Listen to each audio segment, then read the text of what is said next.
40 milliards d'euros de chiffre d'affaires, c'est 185 000 personnes, c'est une présence dans à peu près 100 pays. C'est un modèle de business qui est très simple, qui est constant depuis 120 ans, qui est fait de métiers de temps court, qui sont les métiers du contracting, de travaux, et des métiers de temps long, qui sont les métiers de concession.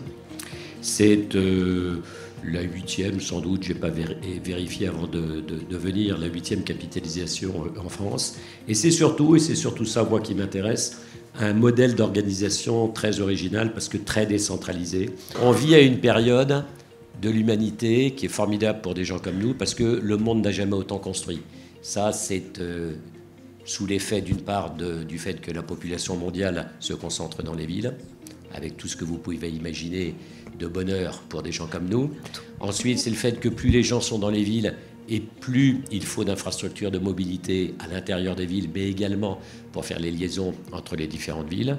C'est également l'urgence climatique qui nous amène à repenser, à revisiter, à réingénierer l'ensemble des process, que ce soit le bâti, l'industrie. Il y a du smart de partout, il y a du smart building, il y a du smart industry, il y a du smart grid, il y a du smart city, on va en parler très très vite.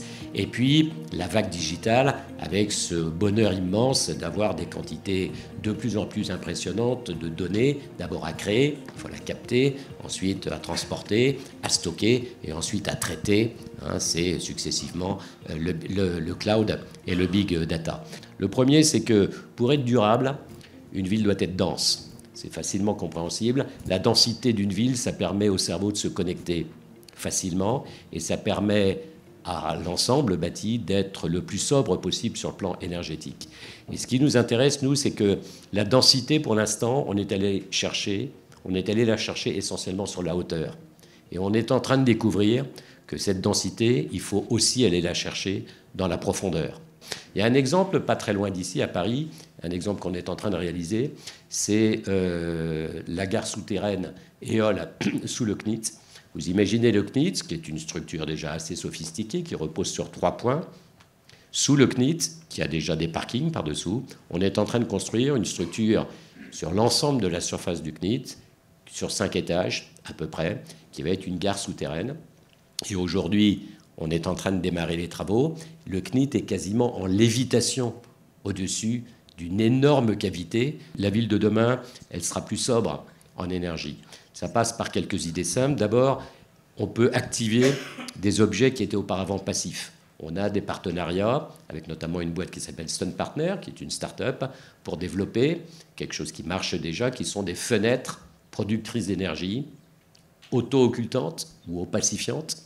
Et avec Sun Partner, on est en train de développer ce qu'on appelle des murs rideaux, qui est au fond la robe d'un immeuble, des murs rideaux qui seront également producteurs d'énergie.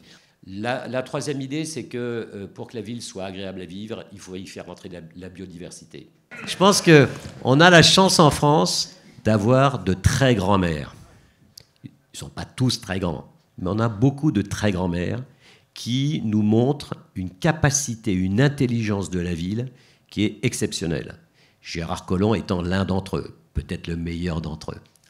Mais on en a plein d'autres. Alain Juppé a fait des choses formidables à Bordeaux. Jean-Marc Ayrault a fait des choses formidables à Nantes en son temps, etc. etc. Martine Aubry, très certainement à Lille et dans bien d'autres endroits. Et c'est d'ailleurs très révélateur du fait que le rôle du politique est particulièrement évident au niveau d'une ville.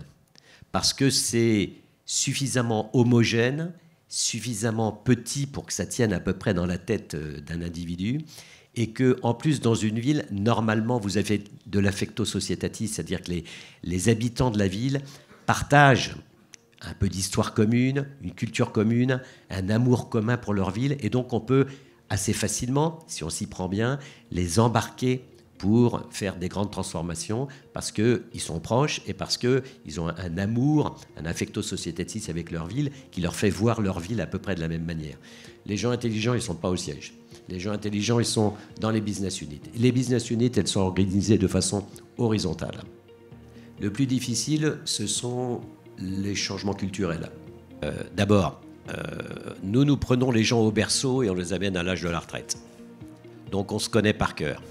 Moi, je connais personnellement, presque intimement, des centaines et des centaines de nos collaborateurs. Parce que je les ai vus tout petits, parce que je les ai tirés par les cheveux pour les amener à des positions de plus en plus importantes de responsabilité. Je connais leurs points forts, leurs points faibles, leurs contraintes, etc. Des centaines et des centaines.